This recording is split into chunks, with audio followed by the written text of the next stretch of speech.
হাদিয়ের বারা ভাঙি পড়ি গি এন হাদা হাদের মরাতে হন রাসূলুল্লাহ দুনিয়াতুল ওয়াফাত গিয়ে গই ইয়েন রাসূলুল্লাহর অবস্থা দেখি সাহাবায়ে কেরামের মনের মধ্যে আর বল নাই আর নবী আজিয়া ইয়েন কি হই আর ফেলাই নাকি আজিয়া নবী দুনিয়াতুন যাবে গই আর রাসূল হড়ে ভাইয়ুম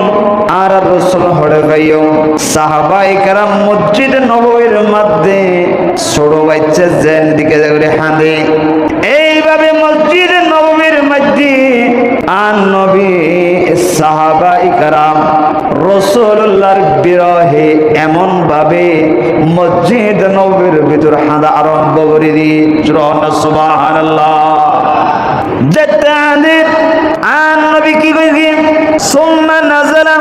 মিনাল মিম্বারি ওয়া ওয়াজাহু কদিস ফাররা মিনাল মারদি ওয়া তাগায়্যারা আর নবী এর উপরে মিম্বারাতুন নিসালামে গিয়ে মিম্বারাতুন নিসালামনের পরে আর নবী আস্তে আস্তে হুজরা মুবারকের মধ্যে হযরতে মা আয়েশা রাদিয়াল্লাহু তাআলা হুজরার মধ্যে আল্লাহর নবী আর নবী প্রবেশ করি সুবহানাল্লাহ।